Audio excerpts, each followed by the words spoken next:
அதான் சொன்ன கதையை சொல்லவா. ஒருத்தன் வந்து ரொம்ப தூரம் வந்து நடந்து போயிட்டுருக்கேன் காட்டுக்குள்ளே போகிறப்ப வந்து அவனுக்கு ரொம்ப தண்ணி தாகமாக இருக்குது, பசிக்குது, என்ன பண்ணுறது இல்லை. ஆனால் அவன் வெகு தூரம் நடந்து போகணும், அந்த இடத்துக்கு போகிற இடத்துக்கு வெகு தூரம் நடந்து போகணும். அப்போ என்ன பண்ணியிருக்கேன்னா, ஒரு மரத்தடியில் இதுக்கு மேலே எனக்கு பசியும் தாங்க முடியல, தண்ணி தாகவும் தாங்க முடியல அப்படின்னு சொல்லிட்டு அந்த ஒரு நிழலில் வந்து உட்காந்துட்டேன், மயக்கம் இறக்கமாக உட்காந்துட்டேன். உட்காந்த பிறகு கடவுளே, எனக்கு போகிற இடம் வந்து எனக்கு ரொம்ப தூரம் இருக்குது, தண்ணியும் தவிக்குது, பசியும் இருக்குது, எப்படி அந்த இடத்துக்கு நான் போவேன்னு தெரியலேன்னு சொல்லியிருக்கேன். அப்போ வந்து ஒரு குரங்கு வந்து என்ன பண்ணியிருக்குது, ஒரு பழத்தை கொண்டாந்து போட்டுருந்துருச்சு. போடவும் அதை எடுத்து சாப்பிட்டுக்கேன், தண்ணி தாங்கிட்டுருக்கு. அப்போக்கே பசி கொஞ்சம் எழுந்துச்சு, போகிற அளவுக்கு கொஞ்சம் இதுவாகிருக்கு. சரின்ட்டு கொஞ்சம் தூரம் எழுந்துருச்சு. சரி, இந்த இடத்துக்கு போயிடும், இருட்டு ஆகாட்டி இந்த இடத்துக்கு போயிடும்ன்ட்டு போயிட்டு இருந்திருக்கேன். போனதுமே பார்த்தா தண்ணி அப்படியே சலசலசலன்னு நிறையா தண்ணி போகுது. அதனால் அந்த தண்ணியை பார்த்தோன்னே சந்தோஷம், நல்லா திருப்தியாக மனசு குளிர அள்ளி குடித்து சந்தோஷப்பட்டுட்டு திருப்தி. தண்ணி குடித்தாவே போதும் நமக்கு. தண்ணி குடிச்சிட்டு கொஞ்சம் தள்ளி போயிருக்கேன். வெறும் பழங்கள் காட்டுக்குள்ள எனக்கு வயிறார அந்த பழங்கள்லாம் சாப்பிட்டுட்டு போதும் அப்படின்ட்டு அந்த இடத்துக்கு போயிட்டேன். அங்கே யாரை பார்க்க போகிறேன்னா அவங்க அந்த இடத்துல இல்லை. அங்கே வந்து தவநிலையில் ஒருத்தர் இருப்பாராம். அவரை வந்து கஷ்ட நஷ்டத்துக்கு போய் பார்க்க போக வேணாம். அன்னைக்கு போகிறப்ப அவர் இல்லாதப்ப எனக்கு ரொம்ப வருத்தம். இவ்வளோ தூரம் கஷ்டப்பட்டு நம்ம வந்திருக்கோமே, இன்றைக்கி இவரை பார்க்க முடியலையே இல்லைன்னு ரொம்ப வருத்தத்தில் அந்த இடத்துல உட்காந்துருந்துருக்காரு. உட்காந்துருந்துட்டு கண்ணை மூடிட்டு, இவ்வளோ தூரம் கஷ்டப்பட்டு வந்தேனே கடவுளே, எனக்கு காட்சி இல்லையே இன்றைக்கி அப்படின்னு சொல்லி மனசு ரொம்ப வேதனையோடு இருக்கிறப்ப சரின்ட்டு அந்த களைப்பில் வந்து அசந்து படுத்துட்டார்.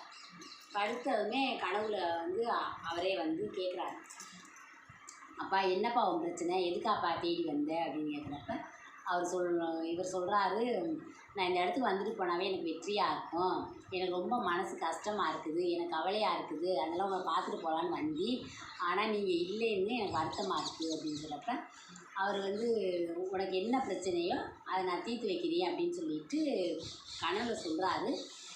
எப்பயுமே ஒரு கனி வந்து அவர் கையில் துண்ணூறு போட்டோன்னு கனியும் கொடுப்பாராம். இந்த கண்ணை மூடிட்டு ஒரு டவுக்குன்னு எழுந்திரிச்சு பார்த்துருக்காரு. அந்த இடத்துல வந்து அந்த கனியை அந்த துண்ணூறு போட்டோன்னு இருந்திருக்கு. அப்புறம் இவருக்கு ரொம்ப சந்தோஷப்பட்டு அந்த கனியை அந்த துண்ணூரையும் எடுத்துக்கிட்டு நம்ம இல்லை அப்படின்னு இப்போ நம்ம வந்து அம்மா என்ன அர்த்தங்கிறாங்கன்னா, நம்ம கோயிலுக்கு போகிறோம், ஆத்தாவை தேடி போகிறோம், நம்ம பார்க்கலைனாலும் அந்த ஆத்தா வந்து நம்மளை பார்த்துக்கிட்டு இருப்பாளாம்.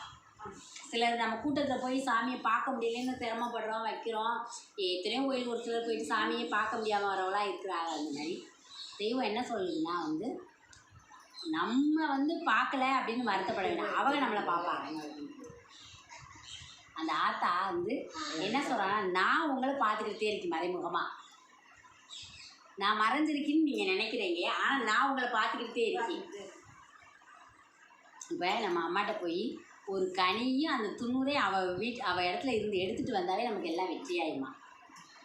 சுருக்கமாக சொல்கிறான், அந்த துண்ணூறு அந்த கனியை நம்ம வீட்டுக்கு வந்துட்டாவே வெற்றி ஆயிடும். இது ஆத்தா சன்னதியில் வச்சு வாங்கிட்டு மடியில் வச்சுட்டு வந்து எலுமிச்சம்பழம். இதுக்கு எதுவுமே இல்லை இருந்தாச்சு. ஆனால் பிடிக்க முடியாது, ஒரு கல் கூட இதுவாயிடும். அந்தளவுக்கு ஆத்தா ஸ்ட்ராங்காக அதில் உட்காந்துருக்கான். ஆத்தா மடியில் வச்சு வாங்கிட்டு வந்த எலுமிச்சம்பழம். எங்கேயாச்சும் எலுமிச்சம்பழம் வந்து கொண்டாடுறோம், அழித்தே போய் பார்ப்போம். நம்ம வீட்டில் இருந்தாலும் ரொம்ப நாளாச்சு. அப்படி இதில் எதுவுமே இல்லை. ஆனாலும் இதனுடைய உருவம் வந்து ஒரு மறையில் அழியலை, அப்படியே இருக்கா. இது அவளுடைய சக்தி. அவள் சொல்கிறா, என்ன சொல்கிறாங்கன்னா, இடத்துக்கு வரையில எனக்கு முடியலை, எனக்கு நிம்மதி இல்லை அப்படின்னு சொல்கிறேன். என் மடியில் இந்த கனியை வச்சு என்னுடைய துண்ணூரை எடுத்து கொண்டுட்டு போங்க, அதுவே மருந்து. நான் உங்கள் கூட வரையின்னு நினச்சிக்கங்க. இல்லாட்டி இந்த எலுமிச்சம்பழம் எப்படி இப்படி இருக்கும் ஏத்த கல், இதுக்குள்ள எதுவுமே இல்லை. இந்த விசுக்குன்னு ஆயிடுச்சு, விசு ஒன்றுமே இல்லை. ஆனாலும் இது பாருங்கள், அமுகுதான் பாருங்க, பேலன்ஸை பூராமே பண்ணி பிடிக்கிறேன், அப்படியே இருக்குது. அப்போ அந்த ஆத்தா அந்த சக்தியில் வர்றா. நம்ம போகிறப்ப அம்மா மடியில் வச்சு ஒரு எலுமிச்சம்பழத்தையும் அந்த துண்ணூரையும் கொண்டாந்து, ஆத்தா நீங்கள் என் மனைக்கு வந்துட்டுதா, என் கஷ்டத்தை தீர்த்து வை தாயி, ஏன்னா உருவம் இல்லை. அம்மா வந்து நம்ம கூட்டிகிட்டு வர முடியாது. அவள் சொல்கிறது அதே. இந்த கதையில் என்ன சொல்கிறாங்கன்னா, ஆள் இல்லைன்னு நினைக்காதீங்க. நான் இல்லை உங்களை பார்க்கலைன்னு நினச்சிக்கிறாதீங்க. இந்த எலுமிச்சம்பழத்தையும் துணுரை வச்சு வாங்கிட்டு போய் இந்த சக்தியில் நான் வருவேன். உங்களுக்கு உங்கள் கூடவே நான் வருவேன். அதனால் அம்மாட்ட போகிறப்ப எல்லாருமே ஒரு கனி வாங்கி அம்மா மடியில் வச்சு உங்கள் கஷ்ட நஷ்டத்தை சொல்லி, உங்களுக்கு என்ன பிரச்சனை இருக்கோ அதை சொல்லி, இந்த கனியையும் அம்மாவுடைய துணுரையும் எடுத்தாந்து உங்கள் வீட்டில் வச்சு இந்த தாய் கூட வந்திருக்கான்னு நினச்சி கும்பிடுங்க. எல்லாமே சரியாயிடும். சரியா?